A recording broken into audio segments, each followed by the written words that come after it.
तो ये basically let's say कि हमने जो है ये हमारा इनपुट इमेज है, इसके ऊपर ना हमने 16 फ़िल्टर्स अप्लाई किए हैं, या 16 फ़िलहाल एक ही फ़िल्टर अप्लाई किया है लेट्स से। इस पूरे इमेज पे ना हमने एक फ़िल्टर अप्लाई किया है और वो फ़िल्टर की आउटपुट आपको ये नीचे नज़र आ रही है। वही फ़िल्टर लेट्स से हमने ये सेंटर वाले सीन पे अप्लाई किया और आपको आउटपुट नज़र आ रही है। अच्छा, फ़र्ज़ करें आप एक बनाना चाहते थे सीन क्लासिफायर, कि आपको कोई बता दे कि अर्बन सीन है, माउंटेनस रीजन है, या लैंडस्केप है। तो अगर आपने इस तरह की क्लासिफिकेशन करनी है तो आप एक चीज़ जो करना चाहेंगे वो ये करना चाहेंगे कि आप ये कर सकते हैं कि आपने फ़र्ज़ करें कोई एज डिटेक्टर अप्लाई किया और आपने देखा कि वो कौन सा इमेज है जिसके ऊपर वाले रीजन में कोई एजेस नहीं है, कोई फ़िल्टर का रिस्पॉन्स नहीं है। अगर आपको मैं ये तीनों रिस्पॉन्स दिखाऊं और मैं आपसे पूछूं कि आप बता सकते हैं कि इन तीनों में से कौन सा लैंडस्केप इमेज है,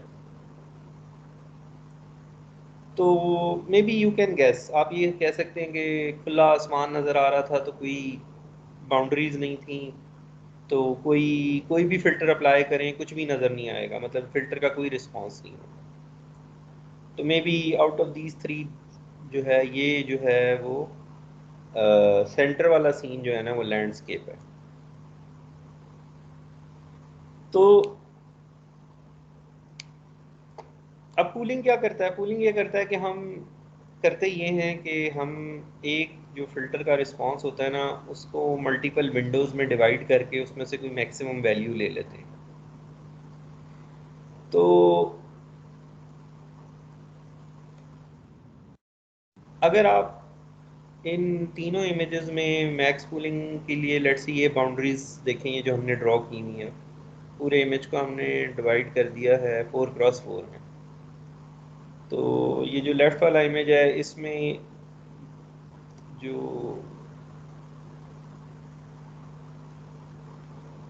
इसमें कोई ना कोई वैल्यू होगी, इस मैक्स पूल इस रीजन पे मैक्स पूल अप्लाई करें तो कोई ना कोई वैल्यू होगी, इस पे अप्लाई करें कोई ना कोई वैल्यू नॉन ज़ीरो वैल्यू होगी। तो ये पूरा का पूरा जो आउटपुट है फिल्टर की ये कन्वर्ट हो जाएगा एक 4x4 मैट्रिक्स में, 4x4 मैट्रिक्स में कन्वर्ट कर लिया हमने इस केस में।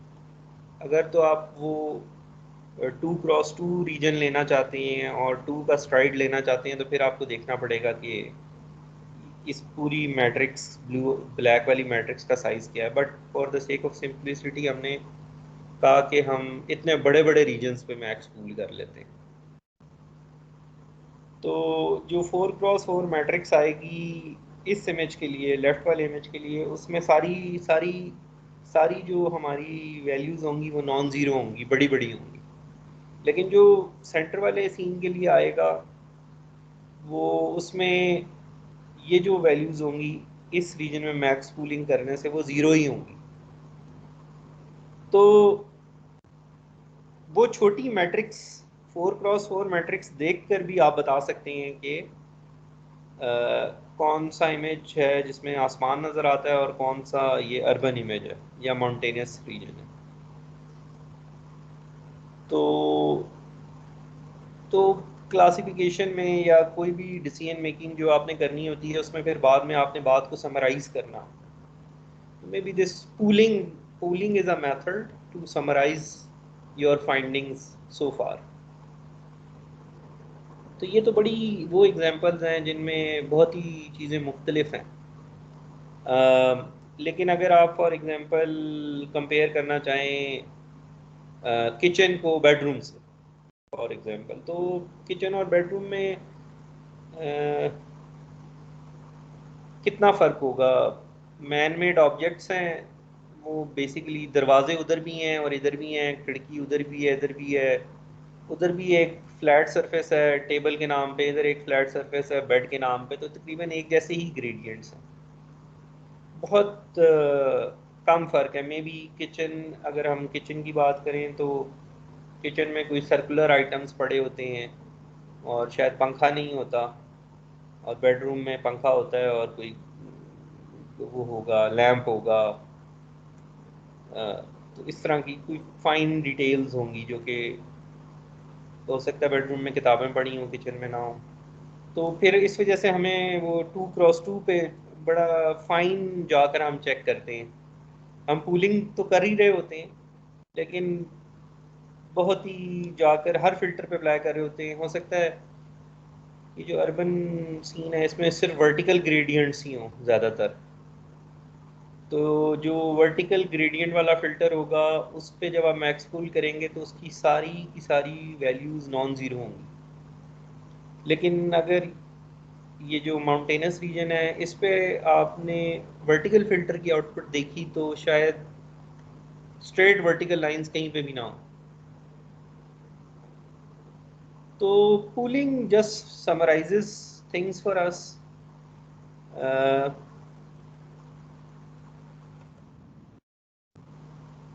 और इसके कोई पैरामीटर नहीं होते इस लेयर के। ये पिछली वैल्यूज़ को ही यूज़ करके एज इट इज़ हम पिछली वैल्यू को ही आगे कॉपी कर देते हैं। तो we don't need any parameters to learn. This is just to reduce the size of the blocks. तो ये हाई लेवल इसकी एक्सप्लेनेशन है कूलिंग की। और लो लेवल एक्सप्लेनेशन जो है वो कुछ इस तरह की है कि लेट से आप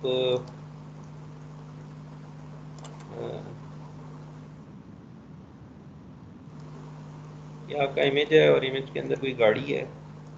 तो आपने ना एक कार कार डिटेक्टर बनाना है लेट से। तो आपने कार डिटेक्टर बनाया और ट्रेनिंग टाइम पे ना आपने इमेजेस दिए उसको कुछ इस तरह के लेट से।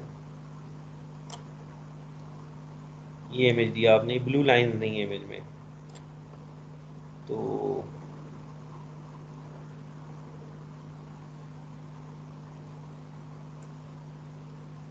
टेस्ट टाइम पे आपके पास एक इमेज आया जो कि इस तरह का है लेट से। टेस्ट टाइम वाला इमेज है आपका। तो उसमें जो आपको गाड़ी नज़र आ रही है वो कुछ इस तरह की नज़र आ रही है कि थोड़ी लंबी है, लेमोजीन टाइप है।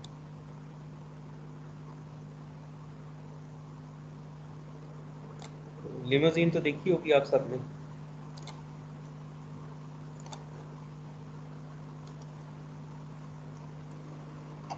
यस।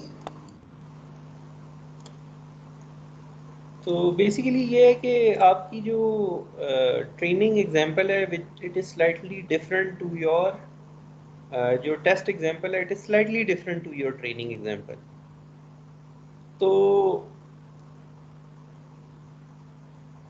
तो इसमें आप ये देखें कि आपको सर्कुलर आइटम जो है ना चाहे इधर नज़र आए, ये जो सर्कुलर जो टायर है ना वो आपको जो नज़र आ रहे हैं वो इस रीजन में नज़र आ रहे हैं। लेट से ये जो मैंने 3x3 विंडो बनाई है ना, तो सेकंड रो और फर्स्ट कॉलम और सेकंड रो और थर्ड कॉलम में आपको टायर नज़र आ रहे हैं।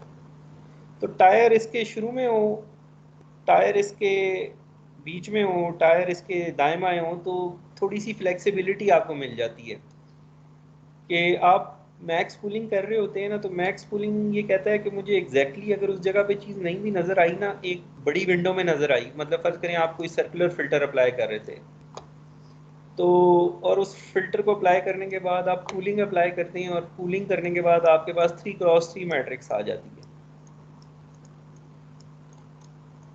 तो इन दोनों इमेजेस के लिए जो 3x3 मैट्रिक्स आएगी ना फॉर दिस सर्कुलर फिल्टर, तो यहाँ पे एक बड़ी वैल्यू होगी और यहाँ पे एक बड़ी वैल्यू होगी। तो इवन दो कि थोड़ी सी ट्रांसलेशन हो गई है, तो even then your cooling is helping you to get to the same conclusion. तो कूलिंग का ये फ़ायदा होता है कि आप एग्जैक्ट उस जगह पे नहीं देख रहे होते, आप एक बड़े रीजन में देख रहे होते हैं कि कहीं इस जगह पे ऐसी कोई चीज़ है कि नहीं। तो मैक्सिमम वैल्यू ले लें या एवरेज वैल्यू ले लें, अगर तो वो चीज़ वहाँ पे है और ये फ़िल्टर आपने स्लाइड किया था इमेज के ऊपर, तो वहीं कहीं पे फ़िल्टर का स्ट्रॉन्ग रिस्पॉन्स होगा। तो कूलिंग जो है ना, वो बात आपको मतलब इट हेल्प्स यू। तो इसको बोलते हैं ट्रांसलेशनल इनवेरिएंस, कि चीज़ें ज़रा ट्रांसलेट कर भी जाए ना तो भी आप जो इन दोनों इमेजेस से ये जो मैट्रिक्स बनेगी वो एक जैसी होगी, तो इनवेरिएंट होगी ट्रांसलेशन के, which is a very important property for vision image processing, this translation invariance.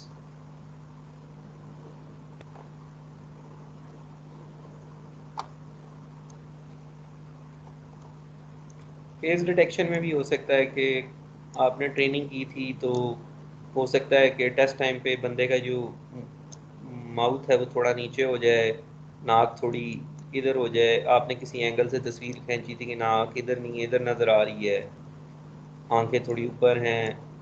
तो ये पूलिंग जब आप कर रहे होते हैं तो वो उस पूरे रीजन में से कोई वैल्यू पिक कर रहा होता है, rather than exactly the very same pixel. तो it helps you to add some flexibility. अगर आपका टेस्ट डेटा थोड़ा डिफरेंट भी है ट्रेनिंग से, तो भी जो कूलिंग लेयर के बाद की आउटपुट होगी वो सेम हो जाएगी ट्रेनिंग इमेज से। तो आपका जो है डिटेक्टर या क्लासिफायर वो बेहतर परफॉर्म करेगा। तो ये देख लें एक एग्जांपल सिंपल सी। ये मैक्स कूलिंग इन्होंने अप्लाई की है, वाइट वाली वैल्यूज़ को आप ज़ीरो कंसिडर कर लें और ग्रे वाली वैल्यूज़ को वन कंसिडर कर लें, और ये जो नीचे वाला जो है मैट्रिक्स है, इसमें ये हर पिक्सल आपको नज़र आ रहा है, और ये 2x2 का आपने मैक्स कूल अप्लाई किया और 2 की स्ट्राइड अप्लाई की है, तो 8 लिखा हुआ है। तो इमेज ए में जब आप मैक्स कूलिंग अप्लाई करते हैं तो ये ऊपर वाली मैट्रिक्स बनती है। आप करके देख लें क्या ये ऊपर वाली बनती है कि नहीं बनती।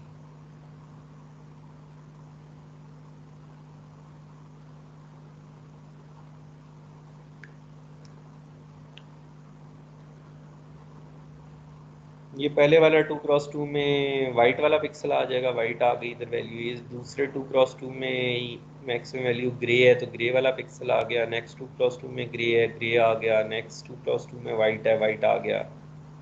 तो ये जो 8x8 मैट्रिक्स है, ये कन्वर्ट हो गई 4x4 में, because we were taking jumps of 2। तो ये इमेज ए में जो 8 लिखा हुआ है और इमेज बी में जो 8 लिखा हुआ है ना, वो स्लाइटली ट्रांसलेटेड है। 8 जो है ना थोड़ा राइट पे ट्रांसलेट कर गया है, लेकिन जब आप मैक्स कूल अप्लाई करते हैं तो दोनों का रिजल्ट एक जैसा आता है। और अगर 8 और ज़्यादा ट्रांसलेट कर जाए तो फिर शायद रिजल्ट डिफरेंट हो जाए। तो there is some translation invariance, not complete invariance, कि थोड़ी बहुत आपकी तब्दीली होगी तो उसको हम बर्दाश्त कर लेंगे, लेकिन अगर बहुत ज़्यादा आप मुख्तलिफ हो गए हैं अपने ट्रेनिंग से तो शायद cooling might not help you.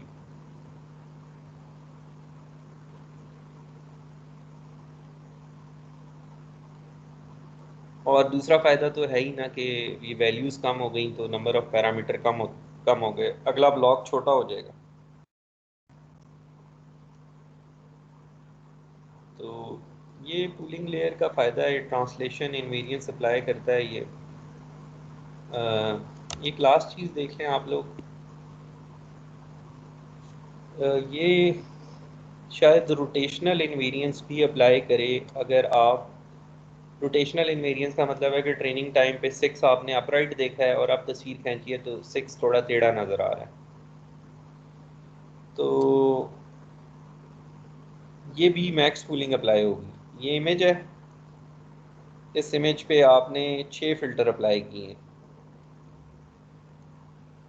ये वो फ़िल्टर हैं जो आपने लर्न कर लिए थे।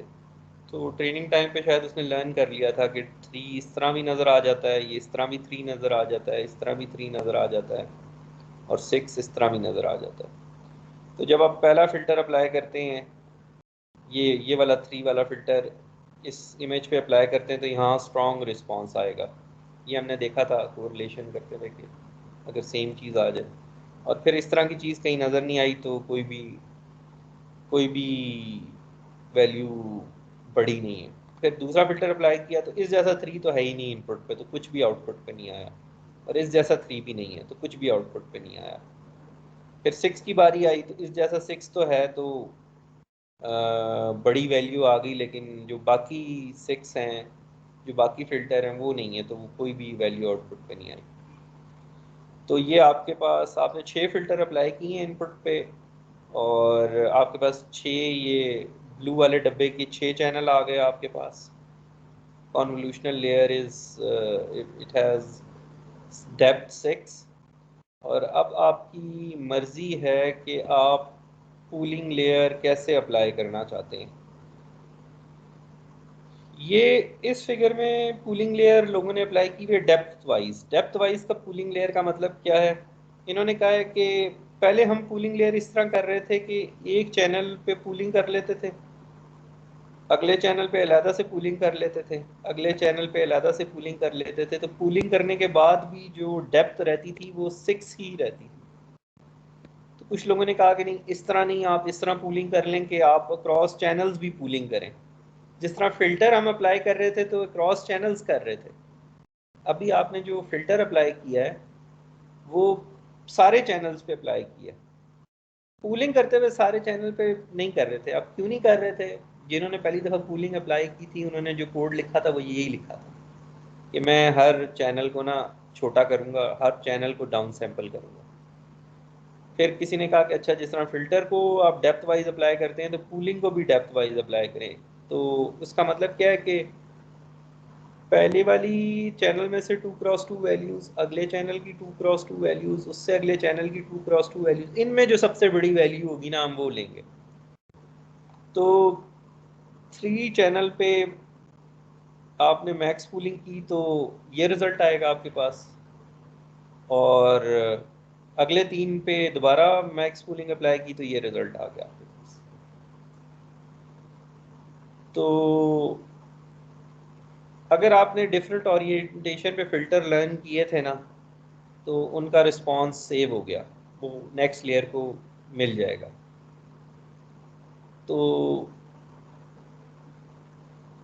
अगर तो this is how you achieve rotational invariance. अगर आपने अपना ट्रेनिंग टाइम पे डिफरेंट ओरिएंटेशन से चीज़ें दी थी तो उसने फ़िल्टर लर्न कर लिए होंगे, और अगर फ़िल्टर लर्न हुए हैं तो उनका रिस्पांस ये होगा, और इन पे डेप्थ वाइज कूलिंग अप्लाई करेंगे तो ये आ जाएगा। अच्छा, अब इसमें ये है कि अगर आपको ये बात समझ नहीं भी आ रही ना तो don't, there is nothing to worry about. हमने जो फाइनल रूल रखा हुआ है ना मशीन लर्निंग में, वो ये है कि अगर हमारे पास डिज़ाइन चॉइस आ गई ना, अच्छा फ़िल्टर तो अप्लाई कर रहे हैं सारे चैनल्स पे, तो मैक्स कूलिंग हर चैनल पे अलग अलग। तो लेट्स सी, मैं इस तरह करता हूँ कि मैं सारे चैनल्स पे मैक्स कूलिंग अप्लाई कर देता हूँ, तो मैं करके देख लूँगा। अगर परफॉर्मेंस मेरी अच्छी होगी तो वेल एंड गुड, नहीं हुई तो कोई और चीज़ ट्राई करेंगे। तो this is how these deep networks are formed.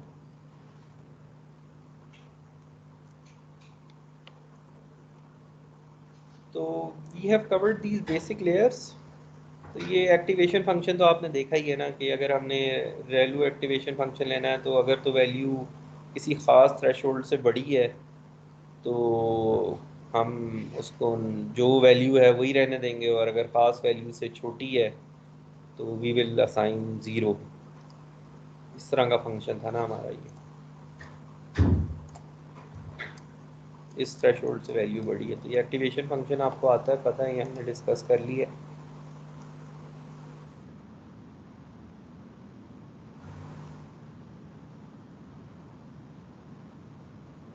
तो these are the major layers. अब आप जो भी डीप नेटवर्क देखेंगे ना उसमें मेनली यही लेयर्स हैं जो शुरू में जिन्होंने सक्सेस अचीव की थी।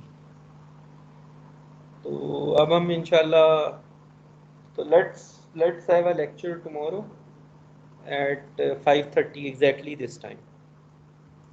तो उसमें जो है ना we will try to start to see the famous architectures proposed, ये सबसे इम्पोर्टेंट डायग्राम है आपकी ज़िंदगी की या मेरी ज़िंदगी की।